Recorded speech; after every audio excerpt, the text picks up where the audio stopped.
It's the afternoon of February 8th, 1945. A bomber comes down hard in a field in northern Poland.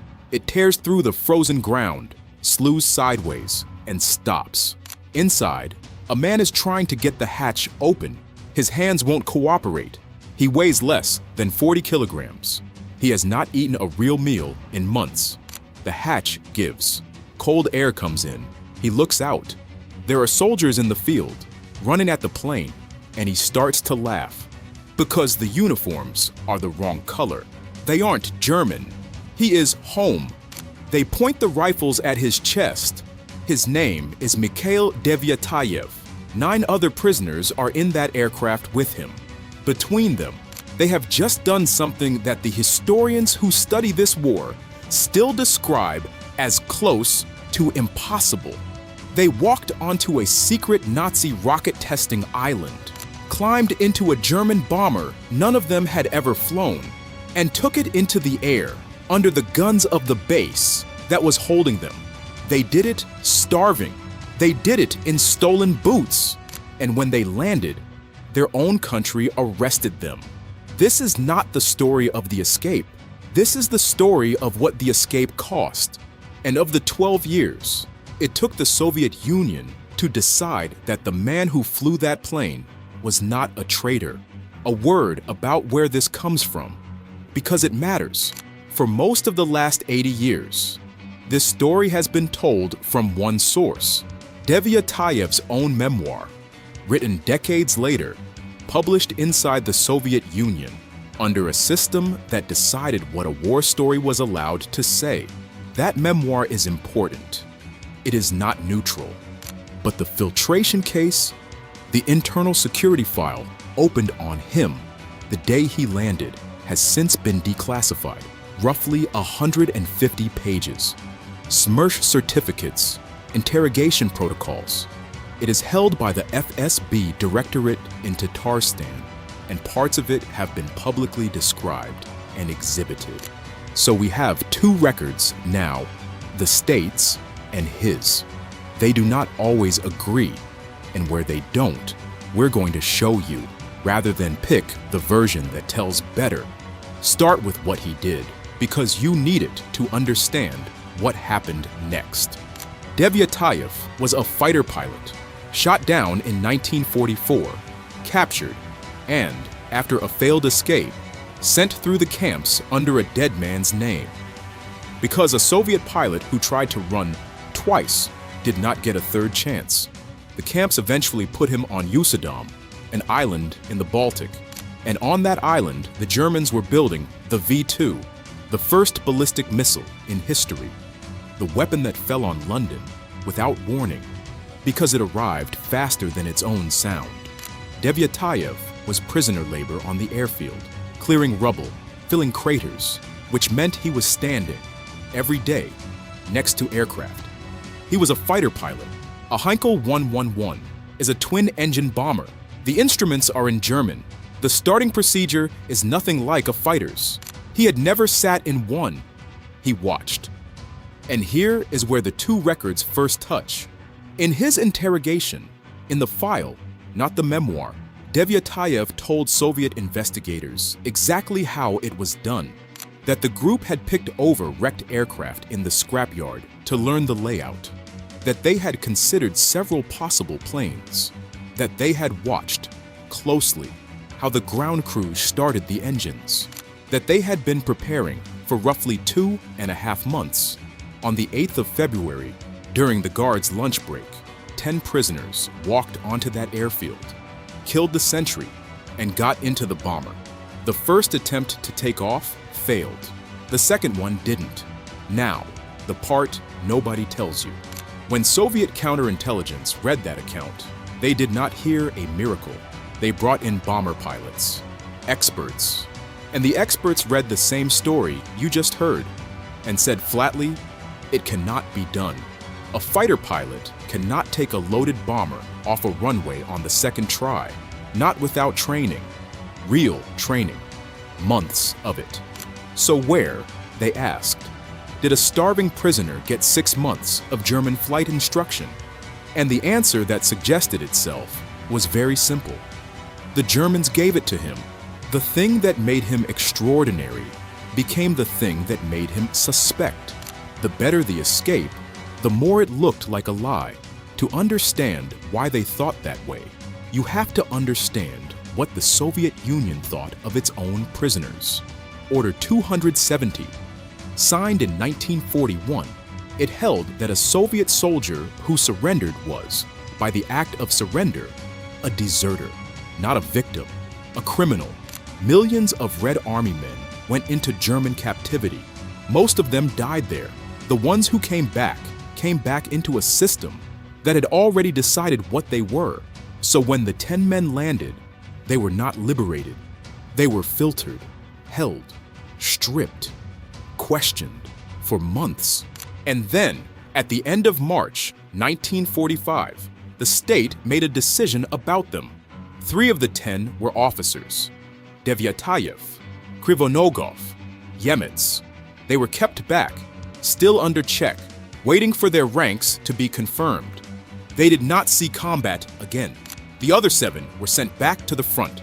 Sokolov, killed 16th of April. Kuturgin, killed 16th of April. Urbanovich, killed 16th of April. Serdyukov, killed 16th of April. Olinik, killed 21st of April. Nemchenko, killed 24th of April. Adamov was shot to pieces on the Oder bridgehead around the 18th. He lived, badly. 6 of the 7 were dead. Within 5 weeks, 5 weeks, they had survived Sachsenhausen. They had survived a rocket island.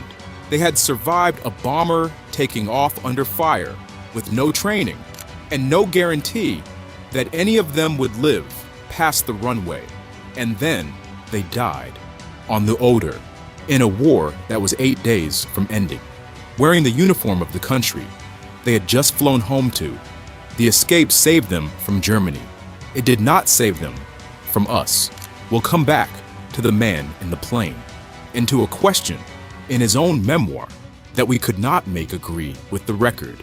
But first, now, October 1945, Devyatayev has been under investigation for 8 months, and Smersh reaches its conclusion. They write that no compromising evidence of treason to the motherland has been found against him. He is cleared, but the file adds one more line. His further development will continue at his place of work. Read that again. They found nothing, and they kept watching. The file was opened on the 8th of February, 1945. The day he landed, it did not close until 1957, 12 years. In November of 1945, he was moved to the reserve. In 1946, he went back to Kazan, to the river port. Now, you will hear this told as a humiliation. The hero of the skies, reduced to hauling cargo on a dock. But that isn't quite true, and we're not going to pretend it is. Devyatayev was a riverman before he was ever a pilot. He graduated from the Kazan River Technical School in 1938. He served as an assistant captain on the Volga before the army ever put him in a cockpit. The river was not a punishment. The river was where he came from. But here is what was taken. He never flew again. Not as a pilot, not as an instructor. Not once. We looked for a document, an order, a signed ban, a formal exclusion. We did not find one. There may not have been one. That's the thing about a state that suspects you. It doesn't have to write it down. The file simply stays open, and the doors simply stay shut. And nobody ever has to sign anything. He worked his way back up. Loader, duty officer, then captain. In the end, one of the first men to command the Raketa, a hydrofoil that flew in its way, a meter above the water. A meter. The man who took a bomber off a Nazi runway spent the rest of his working life a meter above the Volga. Which brings us back to the 10, because there is one more thing in this story, and it is the strangest thing in it.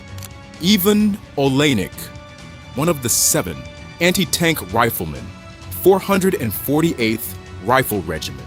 The military record has him killed on the 21st of April, 1945, near Tarnow, in Brandenburg, 90 kilometers from Berlin, 17 days before the war in Europe ended. Devyatayev's memoir says something else. It says Oleinik survived Germany and died later on the other side of the world, in the war against Japan. Both cannot be true, and we cannot tell you with certainty which one is. The record is stronger. The record usually is, but we want you to sit with what that contradiction actually means.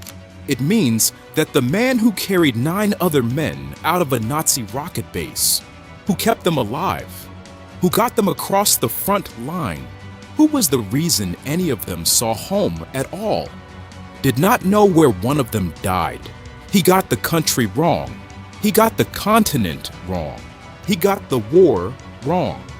Not because he lied, because nobody told him. They took the 7 away from him at the end of March, and the state that was still deciding whether he was a traitor did not send him letters about what happened to them. He wrote it down years later, from rumor and fragments and whatever reached him. And one of the fragments was wrong, and it stayed wrong. And it is still repeated today. That is what silence does. It doesn't just take your years. It takes your ability to know what happened to the people you saved. On the 23rd of March, 1957, a journalist named Jan Vinetsky published an article. He called it Courage. Stalin was 4 years dead. The thaw had started. Things could be said that had not been sayable.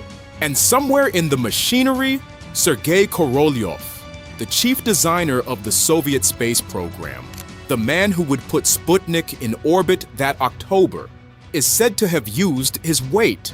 We want to be careful here, because this is the part everyone dramatizes. Korolyov had dealt with Devyatayev in 1945 over Peenemünde. He knew what the island was. He is widely credited with pushing for the award, but we could not find the document. No memorandum, no signed petition, and Devyatayev's own son said openly, years later, that Korolyov's role was a hypothesis, that he had never seen the papers, and that the decisive ones may still be closed. So we will say what can be said. By 1957, the politics had changed. The press had spoken, and a man with enormous authority inside the rocket program knew exactly what Devyatayev had done. On the 15th of August, 1957, Mikhail Petrovich Devyatayev was made a hero of the Soviet Union, 12 years, 6 months, and 7 days after he landed. There is a version of this story where that medal is the ending, where the state gets it right in the end, and the arc bends, and the man is vindicated. But the medal did not give him back the 12 years. It did not give him the sky. It did not bring back the 6 men who escaped a death camp in February and were dead by April, in a war that was already over. And it did not tell him, it never told him, where Ivan Oleinik died. He flew a stolen aircraft out of the most secret place in Nazi Germany because he refused to believe that a system could decide what he was. And then he spent 12 years learning that another one already had.